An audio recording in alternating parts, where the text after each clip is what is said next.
Hi students, welcome to a green classroom.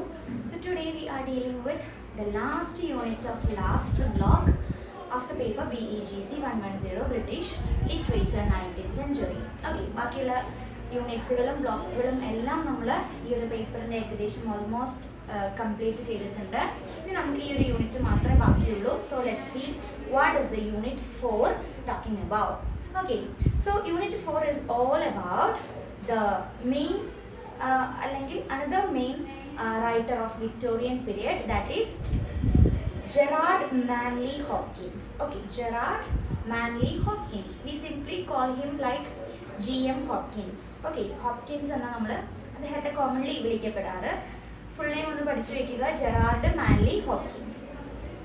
And his famous poems are also given here, which you have to study, like Pure Beauty and The Windover എന്നുള്ളത്. So അതിനു മുന്നേ അദ്ദേഹത്തിൻ്റെ ഒരു introduction കൊടുത്തിട്ടുണ്ട്. അതുപോലെ തന്നെ life and works എന്ന് പറഞ്ഞ ഒരു പോർഷൻ നിങ്ങൾക്ക് നിങ്ങളുടെ ടെക്സ്റ്റ് ബുക്കിൽ കാണാൻ പറ്റും. അപ്പോൾ ആരാണ് ജെറാർഡ് മാൻലി ഹോപ്കിൻസ് അഥവാ ഹോപ്കിൻസ് എന്നുള്ളത്? അദ്ദേഹത്തിൻ്റെ കോൺട്രിബ്യൂഷൻസ് ടു ലിറ്ററേച്ചർ എന്താണ്, then life and their works, okay, and his works എന്തൊക്കെയാണെന്ന് നമുക്കൊന്ന് നോക്കാം. So G.M. Hopkins occupies a unique position in English literature. Though he lived during the Victorian age, his poetry anticipated many of the characteristics of modern poetry or modernist poetry. His poems were radically different from the conventional Victorian poetry of his time. Hopkins experimented with language, rhythm, imagery, and poetic structure in ways that were not only appreciated during his lifetime. And as a result, he is often regarded as a bridge between Victorian and modern poetry. So, ഇദ്ദേഹത്തിനെ കുറിച്ച് പറയുമ്പോൾ main ആയിട്ട് പറയാനുള്ളൊരു കാര്യമാണ് അദ്ദേഹത്തിൻ്റെ എന്താണ് experiments which is contributed to the modernist poetry എന്നുള്ളത്. Even though he was lived in the Victorian age, അല്ലെങ്കിൽ വിക്ടോറിയൻ പീരീഡിലാണ് അദ്ദേഹം ജീവിച്ചിരുന്നു എങ്കിലും അദ്ദേഹത്തിൻ്റെ പോയട്രീസിൽ നമുക്ക് കാണാൻ പറ്റിയിരുന്നത് എലമെന്റ്സ് അല്ലെങ്കിൽ ക്യാരക്ടറിസ്റ്റിക്സ് ഓഫ് മോഡേണിസ്റ്റ് പോയട്രി ആയിരുന്നു. അതുപോലെ അദ്ദേഹം എന്താ പറയണ്ടത്, റാഡിക്കലി അദ്ദേഹത്തിൻ്റെ പോയിന്റ്സ് ഒക്കെ ഈ വിക്ടോറിയൻ പോയട്രി, കൺവെൻഷണൽ വിക്ടോറിയൻ പോയട്രിയിൽ നിന്നും വളരെ വ്യത്യാസമുള്ളതായിരുന്നു. അതുപോലെ തന്നെ ലാംഗ്വേജ്, റിതം, ഇമേജറി, പോയട്രിക് സ്ട്രക്ചർ ഇതൊക്കെ വെച്ച് അദ്ദേഹം കുറേ തരത്തിലുള്ള ലോട്ട് ഓഫ് എക്സ്പെരിമെന്റ്സ് അദ്ദേഹം നടത്തിയിട്ടുണ്ട്. Okay, and it is not fully appreciated during his life time. അദ്ദേഹത്തിൻ്റെ ലൈഫ് ടൈമിൽ അത് ഫുള്ളി അപ്രീഷിയേറ്റഡ് ആയിട്ടുള്ള ഒരു കാര്യമായിരുന്നില്ല, അല്ലെങ്കിൽ കുറേ ആളുകളൊന്നും അത് അംഗീകരിച്ചിരുന്നില്ല. പോകെ അല്ലെങ്കിൽ ലൈഫ് മീൻസ് ടൈം ഗോയിങ് ആയിട്ടാണ് അദ്ദേഹത്തിൻ്റെ വർക്ക്സുകളൊക്കെ എന്താണ് കുറച്ചും കൂടി ഒന്ന് പോപ്പുലർ ആയിട്ട് വരാൻ തുടങ്ങിയത്. ദെൻ അതുകൊണ്ടാണ് as A result he is often regarded as A bridge between Victorian age and modern age എന്ന് നമുക്ക് പറയാൻ പറ്റും. വിക്ടോറിയൻ്റെയും മോഡേൺ പോയട്രിയുടെയും ഒരു ബ്രിഡ്ജ് ആയിട്ടാണ് ഇദ്ദേഹത്തെ കാണുന്നത്. And Hopkins was deeply religious. ഇനി അദ്ദേഹത്തിൻ്റെ ഒരു പേഴ്സണാലിറ്റി പറയുകയാണ്, കുറച്ചൊരു ഡീപ്പായിട്ടുള്ള റിലീജിയസ് ബിലീവ്സ് ഉള്ള ഒരാളാണ്. പോയട്രി എന്ന് പറയുന്നത് റിഫ്ലക്ട് ചെയ്തിരുന്നത് ഇത്തരത്തിലുള്ള ഇന്ത്യൻ സ്പിരിച്വൽ വിഷനെയാണ് കേട്ടോ. അതുപോലെ nature, God, beauty, suffering, divine glory ഇതെല്ലാം അദ്ദേഹത്തിൻ്റെ റിക്കറിങ് തീംസ് ആയിരുന്നു. റിക്കറിങ് മീൻസ് റിപ്പീറ്റഡ് ആയിട്ടുള്ള തീംസ് ആയിരുന്നു അദ്ദേഹത്തിൻ്റെ വർക്ക്സിൽ. And he believe that every object in nature possesses a unique identity created by God. അപ്പം അദ്ദേഹത്തിൻ്റെ ഒരു വിശ്വാസം എന്നുള്ളത് നമ്മൾ ഈ ലോകത്ത് കാണുന്ന എന്ത് കാര്യത്തിനും even any small things, okay, എന്ത് സ്മോൾ തിങ്സ് ആണെങ്കിലും അതിന് ഗോഡ് കൊടുത്തിട്ടായി അല്ലെങ്കിൽ ദൈവം കൊടുത്തിട്ടുള്ള ഒരു ഐഡന്റിറ്റി, അതിൻ്റെതായ ഒരു ഐഡന്റിറ്റി ഉണ്ട് എന്നാണ് അദ്ദേഹം വിശ്വസിക്കുന്നത്. And his poetry attempts to capture this uniqueness. അപ്പോൾ അദ്ദേഹത്തിൻ്റെ പോയട്രിയിലും നമുക്ക് കാണാൻ പറ്റുന്നത് ഈ തരത്തിലുള്ള യുണീക്നെസ് ആണ്. അതുപോലെ ഇന്നോവേറ്റീവ് ലാംഗ്വേജ് ആൻഡ് ഇമേജറീസും നമുക്ക് ഇദ്ദേഹത്തിൻ്റെ പോയത്തിൽ കാണാൻ പറ്റും. ഇനി ഏർലി ലൈഫിനെ കുറിച്ചിട്ടാണ് പറയുന്നത്. G.M. Hopkins was born on 28 July 1844 in Stratford, Essex, England. Okay. Then he belonged to a cultured and educated family. His family was very much educated and also cultured. His father is known as Manley Hopkins. Okay. he was interested in literature and encouraged artistic pursuits among his children. Then, growing up in such an environment, Hopkins developed an early interest in poetry. അപ്പോൾ ഫാമിലിയിൽ നിന്ന് കിട്ടിയിട്ടുള്ള ആ ഒരു environment അല്ലെങ്കിൽ ആ ഒരു atmosphere അദ്ദേഹത്തിൻ്റെ എന്താണ് പോയട്രിയിലുള്ള ഒരു ഇൻട്രസ്റ്റ് ഇൻക്രീസ് ചെയ്യാനും ഡെവലപ്പ് ചെയ്യാനും അതുപോലെ പെയിന്റിങ്, മ്യൂസിക് ഇതിലുള്ള കാര്യങ്ങളിലൊക്കെ ഒരു ഇൻട്രസ്റ്റ് കൊണ്ടുവരാൻ അദ്ദേഹത്തെ സ്വാധീനിച്ചിട്ടുണ്ട്. His childhood was marked by intellectual curiosity and artistic sensitivity. Even as a young boy, he displayed a remarkable literary talent.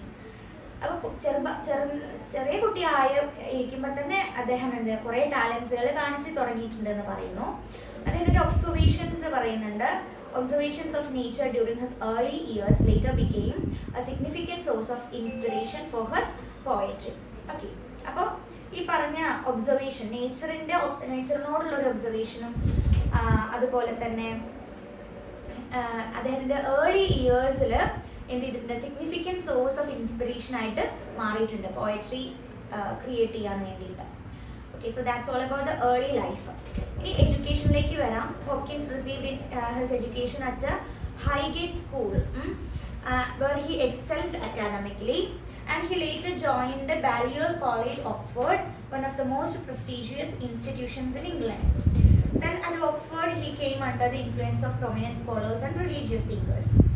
During this period he was greatly influenced by the Oxford movement, a religious movement within the Church of England that emphasized ritual, spirituality and Catholic traditions. One of the leading figures who influenced Hopkins was John Henry Newman. അദ്ദേഹത്തെ സ്വാധീനിച്ച അടുത്തൊരു ആളുടെ പേരാണ് പറയുന്നത് John Henry Newman എന്നുള്ളത്. Oxford എന്ന് പറയുന്ന ആ യൂണിവേഴ്സിറ്റി അല്ലെങ്കിൽ ആ ഒരു മൂവ്മെന്റ് അദ്ദേഹത്തെ കുറേ എന്താ പറയണ്ട പലതരത്തിലുള്ള ക്രൂഷ്യൽ റോൾസും ഹോപ്കിൻസിന്റെ ജീവിതത്തിൽ ഉണ്ടാക്കിയിട്ടുണ്ട്. ഇന്റലക്ച്വലി സ്പിരിച്വലി ഡെവലപ്മെന്റ് ഉണ്ടാവാൻ അദ്ദേഹത്തിന് കാരണമായിട്ടുണ്ട്. Okay, then his university years strengthened both his literary interest and religious convictions എന്നും പറയുന്നുണ്ട്.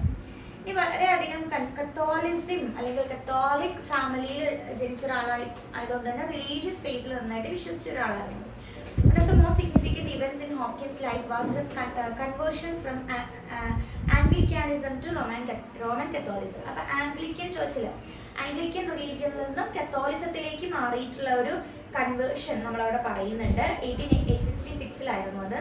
ഈ ഒരു decision was not easy because Catholicism was viewed with suspicions in Victorian England. അപ്പോൾ വിക്ടോറിയൻ ഇംഗ്ലണ്ടിൽ ഏറ്റവും സസ്പീഷ്യസ് ആയിട്ട് കണ്ടിരുന്ന ഒരു എന്താ പറയണ്ട ഒരു നമുക്ക് പറയാൻ പറ്റില്ല, എന്താ പറയാ, ഒരു ഗ്രൂപ്പ് ഓഫ് റിലീജിയസ് ഗ്രൂപ്പായിരുന്നു കത്തോലിസിസം എന്നുള്ളത്. അപ്പോൾ ഇദ്ദേഹത്തിൻ്റെ ഒരു ഈ കൺവേർഷൻ ശരിക്കും പറഞ്ഞാൽ സ്പിരിച്വൽ, അതായത് ഡീപ്പ് സ്പിരിച്വൽ കമ്മിറ്റ്മെന്റിനെയും ഡിസയർ ഫോർ റിലീജിയസ് ട്രൂത്തിനെയാണ് അവിടെ കാണിക്കുന്നത്. Influenced by John Henry Newman, Hopkins embraced Catholicism despite opposition from family and friends. And the religious transformation profoundly affected his life and poetry. Faith became the central force in his existence, and almost all his major poems reveals his devotion to God and Christian spirituality. അപ്പോൾ എന്താണ് റിലീജിയസിനോടും സ്പിരിച്വാലിറ്റിനോടും അല്ലെ ഡീപ്പായിട്ട് connected ആയിട്ട് നിൽക്കുന്ന ഒരു വ്യക്തിയും കൂടിയാണ് അദ്ദേഹം എന്നാണ് നമ്മളിപ്പോൾ ഇതിലൂടെ മനസ്സിലാക്കുന്നത്. ഇനി ജെസ്യൂട്ട് പ്രീസ്റ്റ്ഹുഡ് എന്ന് പറയുന്നുണ്ട്. അതിൽ ഈ കത്തോലിസത്തിലേക്ക് അദ്ദേഹം കൺവേർട്ട് ആയതിനു ശേഷം ഹോപ്കിൻസ് ജീസസിന്റെ ഒരു സൊസൈറ്റി ഓഫ് ജീസസ് എന്ന് പറയുന്ന ഒരു ജെസ്യൂട്ട്, അതാണ് അങ്ങനെ പറയുക, സൊസൈറ്റി ഓഫ് ജീസസിനെയാണ് ജെസ്യൂട്ട് എന്ന് പറയുന്നത്. 1868 ജോയിൻ ചെയ്യുന്നുണ്ട്. ഈ ഒരു ജെസ്യൂട്ട്സ് എന്ന് പറഞ്ഞാൽ റോമൻ കത്തോലിക്സ് റിലീജിയസ് ഓർഡർ ആണ്, dedicated to education, missionary work and spiritual discipline ആണ്. When he entered the Jesuit order, Hopkins believed that poetry might distract him from his religious vocation. അപ്പോൾ religious വൊക്കേഷനിൽ നിന്ന് poetry തന്നെ distract ചെയ്യുമെന്നൊക്കെ അദ്ദേഹം ഈ ഒരു ഗ്രൂപ്പിൽ join ചെയ്ത ശേഷം അദ്ദേഹം വിചാരിച്ചിട്ടുണ്ടായിരുന്നു. അപ്പോൾ അതിൻ്റെ ഒരു ഫലമായിട്ട് എന്ത് ചെയ്തു, he bond many of his early points, ആദ്യം എഴുതിയ പല കവിതകളും അദ്ദേഹം കത്തിച്ച് കളയുകയാണ് ചെയ്തത്. And stop writing poetry four several years, പിന്നീട് കുറേ വർഷങ്ങൾ അദ്ദേഹം എഴുതാതെ ഇരിക്കും ചെയ്തിട്ടുണ്ട്.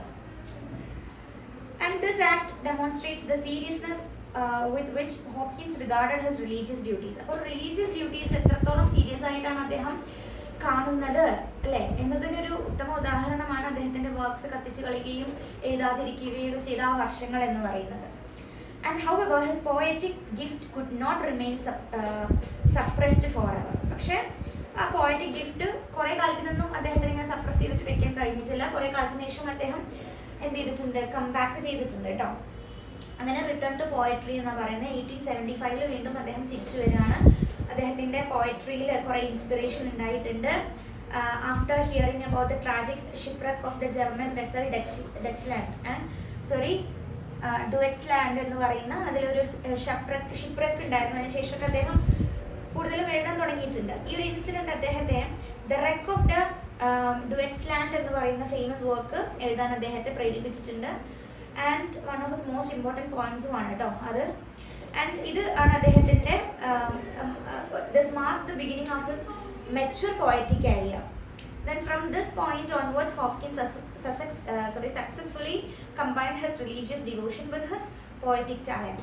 Then his poems became expressions of spiritual insight and artistic innovation എന്ന് പറയുന്നുണ്ട്. Then years between 1875 and 1889 produced many of his finest work, including Pied Beauty, The Widower, God's Grandeur, Spring, The Starlight, then Carrion Comfort, No Worst, This Is None എന്നൊക്കെ. So ഇതൊക്കെയാണ് അദ്ദേഹത്തിന്റെ main ആയിട്ടുള്ള എന്താ പറയുക works എന്ന് പറയുന്നത്. So ഞാനിവിടെ കുറച്ച് കാര്യങ്ങൾ എഴുതിയിട്ടുണ്ട്. മേജർ വിക്ടോറിയൻ റൈറ്റർ ആണ് നമ്മുടെ ജെയിംസ് ഹോപ്കിൻസ് എന്ന് പറയുന്നത്. And he is considered as a precursor of modernist poetry. Then his poetry combines religion, nature and innovative poetic techniques. Then most of his poems were published only after his death. Okay, കാരണം എന്താണ്, 1875 അദ്ദേഹം ഒരു return poetry അല്ലേ പോയട്രിയിലേക്ക് തിരിച്ചു വരികയും mature poetry എഴുതാൻ എന്താണ് തുടങ്ങിയത് തന്നെ. അപ്പോൾ 1809 അദ്ദേഹത്തിന്റെ മരണം സംഭവിക്കുകയും ചെയ്തു. അപ്പോൾ കുറേയൊക്കെ വർക്ക്സ് എന്താണ് പോസ്റ്റ്മസ്ലി ആണ് പബ്ലിഷ് ചെയ്തിട്ടുള്ളത്. ദെൻ നമ്മളിപ്പോൾ പറഞ്ഞ പോലെ the rock of the wreck ആണ് ഈ ആണ് കേട്ടോ അത് wreck of the Deutschland. Then Pied Beauty, The Widower, God's Grandeur, This Starlight Night. ഇതൊക്കെയാണ് അദ്ദേഹത്തിന്റെ മെയിൻ പോയിന്റ്സ്. ഇതിൽ നമ്മൾ ദ Pied Beautyയും വിൻഡോവറും ആണ് ഇവിടെ ഈ ഒരു യൂണിറ്റിൽ പഠിക്കാൻ പോകുന്നത്. ഇനി സ്പ്രങ് റിതം എന്ന് പറയുന്ന ഒരു ന്യൂ റിതമിക് ടെക്നിക്ക് ഇൻട്രൊഡ്യൂസ് ചെയ്തത് നമ്മുടെ ഹോപ്കിൻസ് ആണ്. സ്പ്രങ് റിതം ഓക്കെ അത് എന്ന് പറയുന്നത് നമുക്ക് പറയാം എന്താണ് സ്പ്രങ് റിതം എന്ന് പറയാം. അതുപോലെ തന്നെ ഒരു കോൺസെപ്റ്റ് ആയിട്ടുള്ള ഇൻസ്കേപ്പ് എന്ന് പറയുന്ന ഒരു കോൺസെപ്റ്റും ഇൻസ്ട്രസ് എന്ന് പറയുന്ന കോൺസെപ്റ്റും ഇൻട്രൊഡ്യൂസ് ചെയ്തത് അല്ലെങ്കിൽ ഡെവലപ്പ് ചെയ്തത് നമ്മുടെ ജെയിംസ് ഹോപ്കിൻസ് ആണ്. അപ്പൊ എന്താണ് ഇൻസ്കേപ്പ് എന്ന് നമുക്ക് നോക്കാം. One of this most important contributions to literary criticism and poetry is the concept of inscape. According to Hopkins, every object in the universe possesses a unique essence or inner identity. നമ്മൾ നേരത്തെ പറഞ്ഞില്ലേ എല്ലാറ്റിനും അതിൻ്റെതായ ഒരു inner ബ്യൂട്ടിയും അല്ലെങ്കിൽ inner identity ഉണ്ട് എന്നുള്ള ഒരു കാര്യമാണ് അദ്ദേഹം പറഞ്ഞു വെച്ചത്. ഈ ഒരു ഡിസ്റ്റിങ്റ്റീവ് ആയിട്ടുള്ള ക്വാളിറ്റിയാണ് എല്ലാവരെയും ഡിഫറെൻ്റ് ആയിട്ട് നിലനിർത്തുന്നത്. അതായത് ഒന്നിൽ നിന്നും ഒന്നിനെ ഡിഫറെൻ്റ് ആക്കി നിർത്തുന്നത് ആ ഒരു കൈൻഡ് ഓഫ് ക്വാളിറ്റിയാണ്. സോ ഒരു എക്സാമ്പിൾ പറയുന്നുണ്ട്. A tree is not merely a tree. ഒരു ട്രീ വെച്ച് നോക്കുകയാണെങ്കിൽ ആ ട്രീ ശരിക്കും പറഞ്ഞൊരു ട്രീ മാത്രമല്ല. എന്താണ് it possesses a particular shape. അതിനൊരു ഷേപ്പ് ഉണ്ട്, അതിനൊരു കളർ ഉണ്ട്. It has A texture and character that distinguish it from every other tree. Then this unique individuality is called inscape. അപ്പോൾ അതിനെയാണ് ഇൻസ്കേപ്പ് എന്ന് പറയുന്നത്. ആ ഒരു ഇൻഡിവിജ്വാലിറ്റി യുണീക്ക് ഇൻഡിവിജ്വാലിറ്റിനെയാണ് നമ്മൾ ഇൻസ്കേപ്പ് എന്ന് പറയുന്നത്. So Hopkins believed that God created each object with a unique design. Therefore, studying nature becomes a way of understanding God's creative power. Then his poems frequently celebrate these unique characteristics of objects. So that's all about the concept inscape. In in-stress എന്താണെന്ന് നോക്കാം. അതായത് closely related to inscape is another concept called instress. അപ്പോൾ inscape പറഞ്ഞ പോലെ കുറച്ചുകൂടി അതിന്റെ closely related ആയിട്ടുള്ള ഒരു ടേം ആണ് ഇൻസ്ട്രസ്. അതായത് അതൊരു ഫോഴ്സ് ആണ്. It's refers to the force that holds the unique identity of an object together. ഒബ്ജക്റ്റിനെ ഇങ്ങനെ ടുഗദർലി ഹോൾഡ് ചെയ്യുന്ന ഒരു ഫോഴ്സിനെ യുണീക്ക് ഐഡന്റിറ്റി അല്ലെങ്കിൽ ആ യുണീക്ക് ഐഡന്റിറ്റിനെ ഹോൾഡ് ചെയ്യുന്ന ആ ഒരു ഫോഴ്സിനെയാണ് ഇൻസ്ട്രസ് എന്ന് പറയുന്നത്. It is also the energy through which a person perceives and appreciates the inscape of an object. Okay ഇനി കുറച്ചുകൂടി സിംപിളർ ടേംസിൽ പറയുകയാണെങ്കിൽ inscape is the unique essence of something. എന്തിൻ്റെങ്കിലൊക്കെ ഒരു യുണീക്ക് ആയിട്ടുള്ള എസെൻസിനെയാണ് ഇൻസ്കേപ്പ് എന്ന് പറയുന്നത്, ഇൻസ്ട്രസ് എന്ന് പറയുന്നത്, ഇൻസ്കേപ്പ് എന്ന് പറയുന്നത്. എന്നാൽ ഇൻസ്ട്രസ് എന്ന് പറയുന്നത് എന്താണ്? അതിന്റെ എനർജി. നേരത്തെ നമ്മൾ പറഞ്ഞ അതിന്റെ എസെൻസ് ആണ് ഇൻസ്കേപ്പ്. എന്നാൽ ഇൻസ്ട്രസ് എന്ന് പറയുമ്പോൾ സ്ട്രെസ് അവിടെ വരുന്നുള്ളത്, ഫോഴ്സ് എന്ന് പറയുന്നുണ്ടല്ലോ. അപ്പൊ അതിന്റെ എനർജി, ആ ഒരു എനർജീനെയാണ്, അതായത് energy allows us to recognize that uniqueness. ആ യുണീക്നെസ് നമുക്ക് തിരിച്ചറിയാൻ, നമുക്ക് റെക്കഗ്നൈസ് ചെയ്യാൻ നമ്മളെ സഹായിക്കുന്ന ഒരു എനർജി ഉണ്ടല്ലോ, അതിനാണ് ഇൻസ്ട്രസ് എന്ന് പറയുന്നത്. സോ ഈ രണ്ട് കോൺസെപ്റ്റ്സും ശരിക്കും പറഞ്ഞാൽ ഹോപ്കിൻസിന്റെ ഒരു ഫിലോസഫി ഓഫ് നേച്ചറും പോയട്രീനൊക്കെയാണ് അവിടെ എന്ത് ചെയ്യുന്നത്, സെൻട്രൽ ആക്കിയിട്ട് പറയുന്നത്. So that's all about inscape and instress. ഇനി സ്പ്രങ് റിതം എന്ന് പറയുന്ന ടെക്നിക്ക് നമ്മൾ നേരത്തെ പറഞ്ഞു അല്ലേ, ഒരു റിതമിക് പാറ്റേൺ ആണത്. റെവല്യൂഷണറി പോയറ്റിക് ടെക്നിക് എന്നാണ് അതിനെ അറിയപ്പെടുന്നത്, sprang rhythm. And traditional poetry, English poetry depends on regular patterns of stressed and unstressed syllables. അപ്പോൾ ഇതിന് മുന്നേ വരെ ഉണ്ടായിരുന്ന, അദ്ദേഹത്തിന്റെ ആ ഒരു ടൈം പീരീഡ് വരെ ഉണ്ടായിരുന്നത് ഒരു കൺവെൻഷണൽ പാറ്റേൺ ആയിരുന്നു, അല്ലെങ്കിൽ ഒരു റെഗുലർ പാറ്റേൺ ആയിരുന്നു എല്ലാ പോയട്രിക്കും ഉണ്ടായിരുന്നത്. ഒരു പോയട്രി മൊത്തം സ്ട്രെസ്ഡ് സിലബിൾ ആണെങ്കിൽ മൊത്തം സ്ട്രെസ്ഡ് ആയിരിക്കും.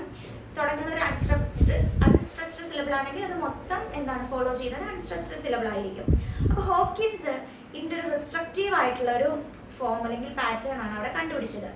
ഈ സ്പ്രങ് വിധത്തില് number of stressed syllables remain important. എത്ര സ്ട്രെസ്ഡ് സിലബിൾസ് ഉണ്ടോ അതിനാണ് അവിടെ ഇമ്പോർട്ടൻസ് ഉള്ളത്.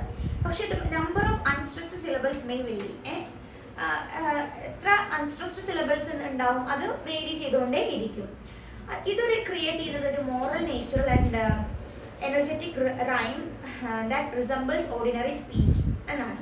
And Hopkins believe that sprung rhythm could capture the vitality and movement of nature more effectively than conventional meter. So this innovation later influenced many 20th century poets എന്നും പറയുന്നുണ്ട്. ഇനി അദ്ദേഹത്തിന്റെ ഒരു style, അപ്പോൾ അതാണ് സ്പ്രങ് റിതം കേട്ടോ. ഇനി ഹോക്കിൻസിന്റെ സ്റ്റൈലിനെ കുറിച്ച് പറയേണ്ട ഡെൻസ് ഇമേജറി ആണ് അദ്ദേഹം യൂസ് ചെയ്തിട്ടുണ്ടാവുക. അലിറ്ററേഷൻസ്, കോമ്പൗണ്ട് വേർഡ്സ് എന്ന് പറയുമ്പോൾ ഇപ്പോൾ ഇതിൽ ഡാപ്പിൾ, ഡോൺ, ഡ്രോൺ, അതുപോലെ ബ്ലൂ, ബ്ലീ, വിൻ, വാക്സ്, അലിറ്ററേഷൻ കമ്പൈൻ ചെയ്തിട്ടുള്ള കോമ്പൗണ്ട് വേർഡ്സ് കേട്ടോ. ദെൻ കംപ്രഷൻ നമുക്ക് കാണാൻ പറ്റും. കണ്ടൻസ്ഡ് ആയിട്ടുള്ള ലാംഗ്വേജ് യൂസ് ചെയ്തിട്ട് മൾട്ടിപ്പിൾ മീനിങ്സ് ഒരു കുറച്ച് ഫ്യൂ വേർഡ്സിൽ നമുക്ക് തരുന്ന കൈൻഡ് ഓഫ് ഇതിനെയാണ് കംപ്രഷൻ എന്ന് പറയുന്നത്. പിന്നെ റിലീജിയസ് സിംബോളിസം നമുക്ക് കാണാൻ പറ്റും. അദ്ദേഹത്തിന്റെ റിക്കറിംഗ് തീംസ് എന്ന് പറയുന്നത് എന്തൊക്കെയാണ്? Nature, gods, glory, beauty, individuality, spiritual struggle, redemption ഒക്കെയാണ് കേട്ടോ. So that's all about the life and works and life background of Gerard Manley Hopkins. Now we can move on to the 2 poems of G.M. Hopkins. Okay, so we can analyze these poems one by one. Okay, as one of Gerard Manley Hopkins' best known sonnets. So Pied Beauty എന്നുള്ളത് എന്താണ്?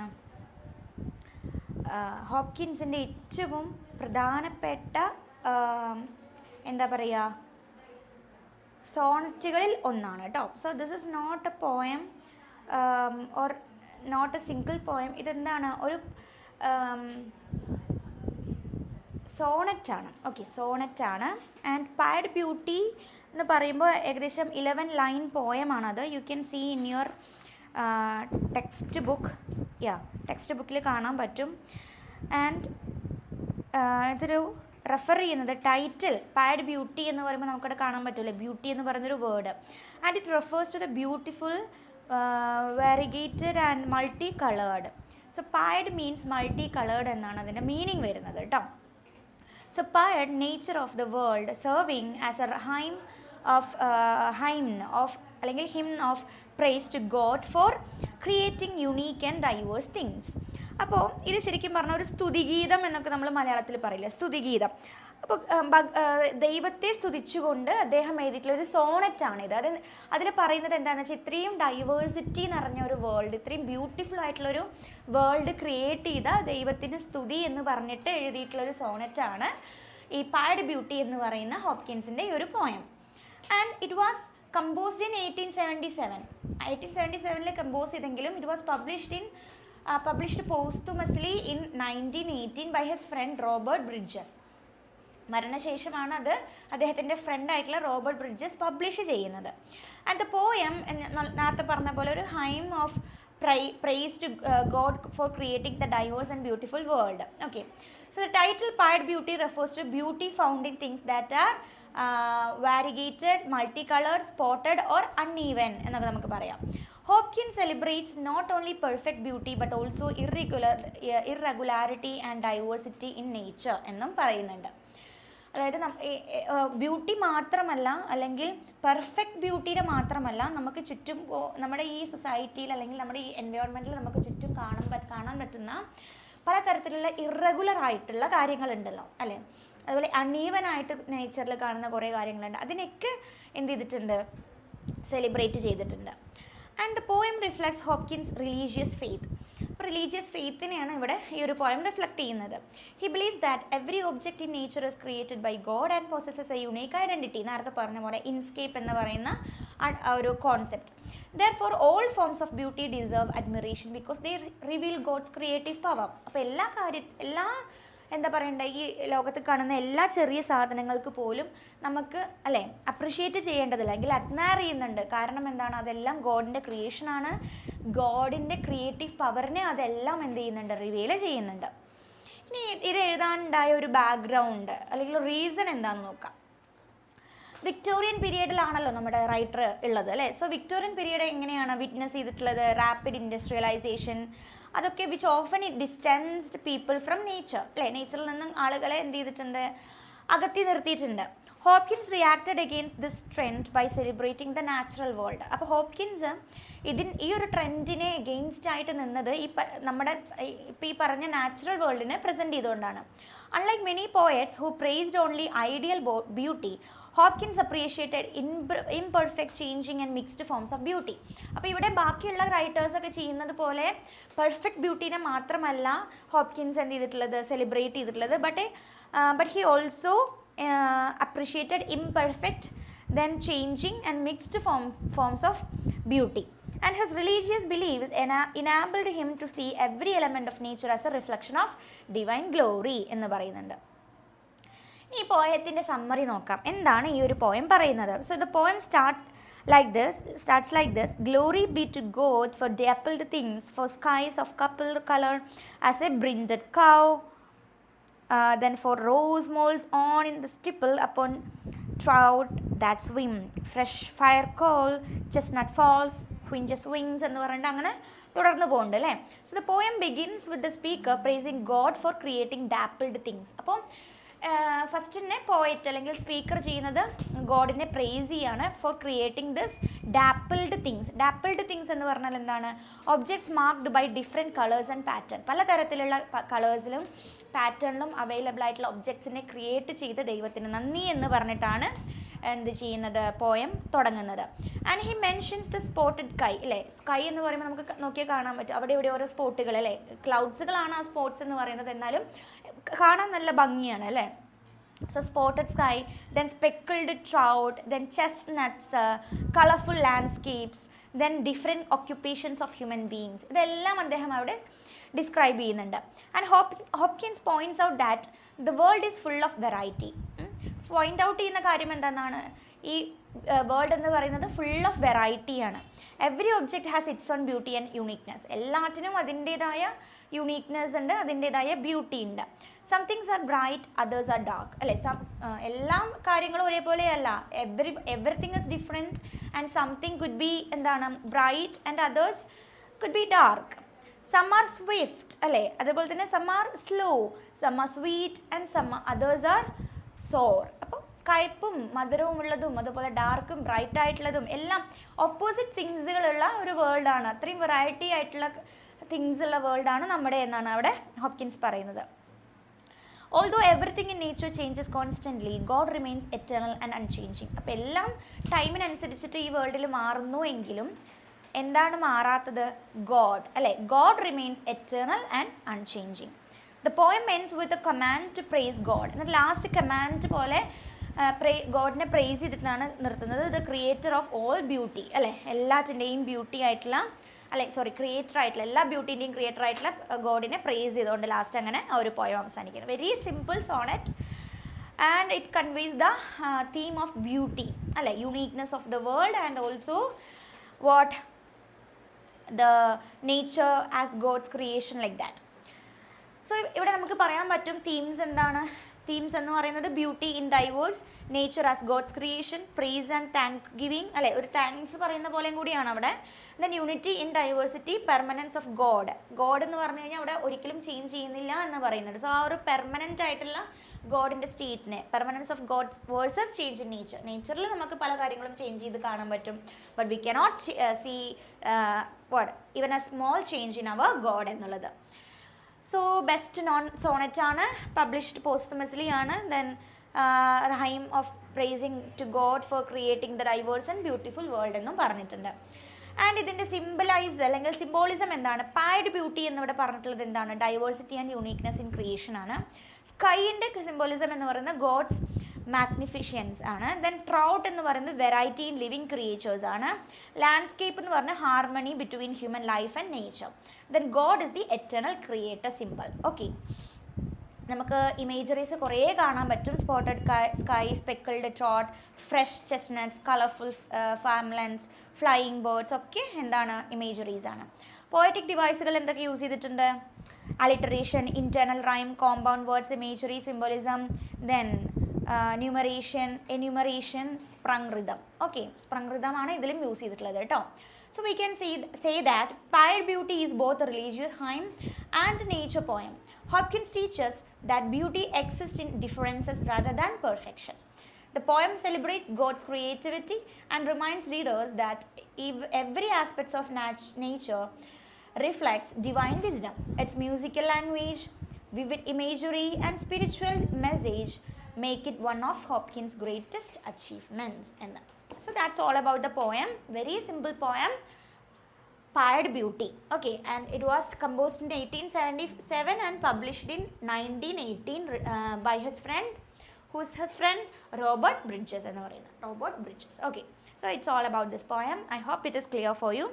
Now we can move on to the next poem. Okay, and it was written in the year 1877. So the Winter Bird is one of Hopkins' finest sonnets. So this is also a sonnet written in 1877 and it is dedicated to Christ our Lord. എന്ന് പറയുന്നത് Christ our Lord എന്നതിലാണ് dedicate ചെയ്തിട്ടുള്ളത്. So the poem describes the flight of a kestrel, that is windover, but it is much more than a nature poem. അപ്പോൾ ഇതില് kestrel എന്ന് പറയുന്ന ഒരു bird ആണ് കേട്ടോ. അതാണ് ബേർഡിനെ കെസ്ട്രൽ ആണ് വിൻഡോവർ എന്ന് പറയുന്നത്. That is our title. അപ്പോൾ ആ ഒരു ബേർഡിന്റെ ആ ബേർഡ് പറക്കുന്നതിന്റെ എന്താ പറയുക പ്രൈസ് ചെയ്തുകൊണ്ട് പറയണം. അപ്പോൾ അതിലൂടെ ക്രൈസ്റ്റ് എന്ന് പറയുന്നത് ഗോഡിന്റെ എന്താ പറയണ്ടേ ആ ഒരു ഗോഡിന്റെ കപ്പാസിറ്റി എന്നല്ല, ആ ഒരു മഹത്വമില്ല, ഡിഗ്നിറ്റി, അതിനെ കുറിച്ചിട്ടാണ് ഈ ഒരു പോയം സംസാരിക്കുന്നത്. And it is not at all a religious poem, but it is rather than a nature poem also. The bird becomes a symbol of Christ. അപ്പോൾ ഇതിലെ ഈ പറയുന്ന വിൻഡോവർ എന്ന് പറയുന്ന ഒരു ബേർഡ് അല്ലെങ്കിൽ കെസ്ട്രൽ എന്ന് പറയുന്ന ഒരു ബേർഡ് എന്താണ്? It's A symbol of Christ, divine power, spiritual beauty and heroic self-sacrifice. So Hopkins admired the bird's graceful flight because he saw it in it the perfect expression of God's glory. ഗോഡ്സിന്റെ ഗ്ലോറിയുടെ perfect ആയിട്ടുള്ള ഒരു expression ആണ് ആ bird പറക്കുന്നത് എന്നാണ് ആര് പറയുന്നത്? ഹോപ്കിൻസ് പറയുന്നത്. ഇനി ഇത് എഴുതാനുണ്ടായ ഒരു ബാക്ക്ഗ്രൗണ്ടാണ് പറയുന്നത്. Hopkins often believe that nature reveals God's presence. അല്ലെ, നേച്ചർ എന്ന് പറയുന്നത് ശരിക്കും പറഞ്ഞാൽ ഗോഡ് ഉണ്ട് എന്നുള്ള ഗോഡിന്റെ ആ ഒരു പ്രസൻസിനെ റിവീൽ ചെയ്യുന്നതാണ്. So while observing A kestrel flying high in the sky he experienced a spiritual vision. അപ്പോൾ ആ പറഞ്ഞ കെസ്ട്രൽ ബേർഡ് ഇങ്ങനെ അല്ലെ ഉയരത്തിലേക്ക് ഇങ്ങനെ പറന്നു പോകുമ്പോൾ അവിടെ ഒരു സ്പിരിച്വൽ വിഷൻ ഹോപ്കിൻസിന് കാണാൻ പറ്റുന്നു എന്നാണ് പറയുന്നത്. The bird's strength, beauty and freedom inspired him to meditate upon Christ's majesty. അപ്പോൾ ആ ബേർഡിന്റെ ആ സ്ട്രെങ്ത്, ആ ഒരു ബ്യൂട്ടി, ആ ഒരു ഫ്രീഡം, ഇതെല്ലാം അദ്ദേഹത്തെ ഇൻസ്പയർ ചെയ്യുന്നുണ്ട്. എന്തിന്? ക്രൈസ്റ്റിന്റെ മെജസ്റ്റിയിൽ എന്ത് ചെയ്യാൻ, മെഡിറ്റേറ്റ് ചെയ്യാൻ. ഓക്കെ, അപ്പോൾ അതൊക്കെ കാരണം അല്ലെങ്കിൽ ഒരു ഇപ്പൊ ഈ ലോകത്ത് എന്താണ് അറ്റ്മോസ്റ്റ് അല്ലെങ്കിൽ എന്താ പറയണ്ടേ അൺഡൗട്ട്ഫുൾ ആയിട്ട് നമുക്ക് പറയാൻ പറ്റും, അല്ലെങ്കിൽ അല്ലെ ഡൗട്ട്ലെസ് ആയിട്ട് നമുക്ക് പറയാൻ പറ്റും ഒരു സ്പിരിറ്റ് ഉണ്ട് ഈ വേൾഡിനെ കൺട്രോൾ ചെയ്യുന്നത്. സോ ആരാണെന്നാണ് ഹോപ്കിൻസ് എന്ന് പറയുന്നത്? ഹോപ്കിൻസ് പറയുന്നത് ദാറ്റ് ഇസ് എ ഗോഡ് എന്നാണ്. അപ്പോൾ ഗോഡിന്റെ ക്രിയേഷൻ ആണ് എല്ലാം. ആ ഒരു പക്ഷി അല്ലേ, ആ ഒരു ചെറിയ സിമ്പിൾ, ആ പക്ഷി ഇങ്ങനെ താഴെ ഉയർന്നു പറക്കുമ്പോൾ എന്താണ് ഗോഡിന്റെ ആ ഒരു മെജസ്റ്റി, ആ ഡിഗ്നിറ്റിയാണ് അതിലൂടെ നമുക്ക് മനസ്സിലാവുന്നത് എന്നാണ് ആര് പറയുന്നത്, Hopkins. So the poem combines careful observation of nature with profound Christian symbolism. So Christian symbolism നമുക്ക് ഈ ഒരു പോയത്തിൽ കാണാൻ പറ്റും. Then summary പറയാം. എന്താണ് പോയത്തിന്റെ summary? So the speaker watches a kestrel flying effortlessly in the morning sky. അപ്പോൾ രാവിലെ ആകാശത്തിൽ ഇങ്ങനെ നമ്മുടെ ഈ ഒരു ബേർഡ് അല്ലെ, കെസ്ട്രൽ എന്ന് പറയുന്ന ബേർഡ് ഇങ്ങനെ ഉയർന്നു പറക്കുകയാണ്. അത് ഒട്ടും എഫേർട്ട് എടുക്കാതെ, എഫേർട്ട്ലെസ്ലി എന്നാ പറയുന്നത്, ഒട്ടും എഫേർട്ട് എടുക്കാതെ സിമ്പിൾ ആയിട്ട് ഇങ്ങനെ പറന്നുയരുന്നത് ആര് വാച്ച് ചെയ്യാണ്, സ്പീക്കർ വാച്ച് ചെയ്യാണ്. And the bird controls the wind with remarkable skill and appears majestic. അപ്പോൾ എന്താണ് ആ ബേർഡ് ഉയർന്നു പറക്കുമ്പോൾ കാറ്റിലുണ്ടാവുന്ന കാര്യങ്ങളെയൊക്കെ എന്ത് ചെയ്യാണ്, വകഞ്ഞു മാറ്റിയിട്ട് അല്ലെങ്കിൽ അതിനെ ഓവർകം ചെയ്യാണ് അല്ലെ, very simply overcoming that kind of wind everything. So അതിലൂടെ നമുക്ക് മനസ്സിലാവുന്നത് എന്താണ്, എന്താ നമുക്ക് മനസ്സിലാവുന്നത്, ഗോഡിന്റെ ആ ഒരു മജസ്റ്റി അല്ലെ, ആ ഒരു ഗാംഭീര്യം എന്നൊക്കെയാണ് പറയുന്നത്, ആ റിമാർക്കബിൾ സ്കിൽ എല്ലാം. So the poet is filled with admiration as he observes the bird's strength and beauty. അപ്പോൾ ബേർഡിന്റെ സ്ട്രെങ്ത്തും ബ്യൂട്ടി ഒക്കെ അവൻ ആ സ്പീക്കർ ഇങ്ങനെ ഒബ്സർവ് ചെയ്തുകൊണ്ടിരിക്കുകയാണ്. സോ അതിൽ എന്താണ്, ഫുൾ ഓഫ് അഡ്മിറേഷൻ ആണ് അദ്ദേഹത്തിന് ഇപ്പം ഉള്ളത്. Suddenly the bird dives swiftly towards the earth. എന്നിട്ട് വേഗം ഇങ്ങനെ ഉയർന്ന് പറഞ്ഞ ബേർഡ് എന്ത് ചെയ്തു, പറഞ്ഞ ബേർഡ് പെട്ടെന്ന് തന്നെ എർത്തിലേക്ക് ഇങ്ങനെ എന്ത് ചെയ്യാണ്, ഡൈവ് ചെയ്യാണ്. Displaying extra ordinary power. അപ്പൊ അവിടെ ഡിസ്പ്ലേ ചെയ്യുന്നത് ഒരു എക്സ്ട്രാ ഓർഡിനറി പവർ ആണെന്നാണ്. So Hawkins interprets this as a symbol of Christ humility and sacrifice. അത് ക്രൈസ്റ്റിന്റെ ആ ഒരു ഹ്യൂമിലിറ്റിയും സാക്രിഫൈസിനെയാണ് അവിടെ സിംബലൈസ് ചെയ്യുന്നത്. എങ്ങനെ, just as hidden fire shines brightly when struck, Christ's suffering reveals divine glory. അപ്പൊ ഇങ്ങനെയാണോ ഒരു എന്താ പറയുന്നത് അറിയോ, ഇവിടെ ഞാൻ പറയാം, അതായത് ഈ പക്ഷിയുടെ അല്ലെ, ബേർഡ് എന്ന് പറയുന്ന ആ ഒരു എന്താ പറയുക, കെസ്ട്രൽ ബേർഡ് അല്ലെ, കെസ്ട്രൽ ബേർഡിന്റെ ആ ഒരു ശക്തി, അതിന്റെ ബ്യൂട്ടി ഒക്കെ കവിതയിൽ എന്താ പോയറ്റിനെ അത്ഭുതപ്പെടുത്തുന്നുണ്ട്. എന്നിട്ട് അത് വേഗം താഴത്തേക്ക് കുതിക്കുന്നതിനെ കുറിച്ച് പറഞ്ഞു. അപ്പൊ അത് യേശു ക്രിസ്തുവിന്റെ, ക്രൈസ്റ്റ് വരുമ്പോൾ യേശു ക്രിസ്തു അല്ലെ, അതിന്റെ സിമ്പിൾ ആയിട്ടാണ് കവി പറയുന്നത്. അതുപോലെ തന്നെ ഈ ക്രൈസ്റ്റിന്റെ ശക്തിയും അദ്ദേഹത്തിന്റെ വിനയവും ഒക്കെ ഈ ഒരു പക്ഷിയിലൂടെ പ്രതിഫലിക്കുന്നു എന്നാ പറയുന്നത്. സോ ലാസ്റ്റ് പറയുന്നത്, ഒരു കൽക്കരി കത്തുമ്പോൾ അതിന്റെ യഥാർത്ഥ പ്രകാശം നമുക്ക് കാണാൻ പറ്റും അല്ലെ, പുറത്തു വരുന്നത് പോലെയാണ് കുറെ കഷ്ടപ്പാടുകളിലൂടെ, സഫറിങ്സിലൂടെ, സ്ട്രഗിൾസിലൂടെ യഥാർത്ഥ മഹത്വം വെളിപ്പെടുത്തുകയാണ് എന്നാണ് ലാസ്റ്റ് കവി എന്ത് ചെയ്യുന്നത്, കവി മീൻസ് നമ്മുടെ സ്പീക്കർ അവിടെ പറഞ്ഞ് അവസാനിപ്പിക്കുന്നത്. ഓക്കെ, അങ്ങനെ എന്ത് ചെയ്യാണ്, ദ പോയം ആ ഒരു ഡിവൈൻ ഗ്ലോറിനെ കാണിക്കുന്നുണ്ട്. So the poem ends by suggesting that true greatness often emerges through sacrifice and endurance. അപ്പൊ ശരിക്കും പറഞ്ഞുള്ള ആ ഒരു ഗ്രേറ്റ്നെസ് എന്ന് പറയുന്നത് എമേർജ് ചെയ്യുന്നത് എവിടെ നിന്നാണ്, കുറെ അല്ലെ, സത്യമായ സാക്രിഫൈസിലൂടെയും എൻഡ്യൂറൻസിലൂടെയാണ് എന്നാണ്. സോ ഇതിന്റെ തീംസ് നമുക്ക് എന്തൊക്കെ പറയാം, ക്രൈസ്റ്റിന്റെ ഗ്ലോറി അല്ലെ, ക്രൈസ്റ്റിനെ ഗ്ലോറിഫൈ ചെയ്യുകയാണ് ഇവിടെ. Then nature and spirituality, divine beauty, sacrifice and redemption, human admiration for God's creation, then inner strength. ഇതെല്ലാം ഇതിന്റെ മെയിൻ തീംസ് ആണ്. ആൻഡ് ഇതിന്റെ സിമ്പിൾസ് എന്നൊക്കെ പറയാം, വിൻഡോവർ, ദ ബേർഡ്സ് ഇറ്റ്സെൽഫ് അല്ലെ, കെസ്ട്രൽ എന്ന് പറയുന്ന ബേർഡ് സിംബലൈസ് ചെയ്യുന്നത് എന്തിനെയാണ്, നമ്മുടെ ക്രൈസ്റ്റിനെയാണ്. പിന്നെ ബേർഡിന്റെ ഫ്ലൈറ്റ്, ആ ഫ്ലൈറ്റ് എന്താ, spiritual freedom and divine power. Then മോർണിംഗിനെ എന്ത് ചെയ്യാൻ സിംബലൈസ് ചെയ്യുന്നത്, ഹോപ്പ് ആൻഡ് റിസറക്ഷൻ ആണ് അല്ലെ. ദെൻ ഫയർ, അത് ഡിവൈൻ എനർജിയാണ്. പ്ലഫ് ആൻഡ് എംബേഴ്സ്, അത് സിംബലൈസ് ചെയ്യുന്നത് hidden beauty revealed through labour and suffering എന്നതാണ്. ഇമേജറീസ് ഉണ്ട്, visual imagery like bird flying in the sky. Then kinetic imagery വരുമ്പോൾ സ്വിഫ്റ്റ് മൂവ്മെന്റ് അല്ലേ, നമുക്കത് ഇങ്ങനെ ഫീൽ ചെയ്യാം, ഇങ്ങനെ കൈനറ്റിക് ഒരു മൂവ്മെന്റ് ആണല്ലോ. Then light imagery, fire and shining embers. Natural imagery, wind, air, earth ഒക്കെയാണ്. പോയറ്റിക് ഡിവൈസുകൾ കുറേ ഉണ്ട്, extended metaphor, symbolism, alliteration, assonance, consonance. Then in German, compound words, sprungrutham. ഇതിലും sprungrutham തന്നെയാണ് അദ്ദേഹം യൂസ് ചെയ്തിട്ടുള്ളത്. ഇതിലൊരു ക്രിസ്ത്യൻ ഇന്റർപ്രിട്ടേഷൻ എങ്ങനെയാണ് പറയുന്നത്, അതായത് kestrel is interpreted as Christ and its powerful flight symbolizes Christ's divine majesty while its sudden descent represents Christ's humility in becoming human. And the burning embers at the end symbolize how suffering reveals hidden spiritual glory.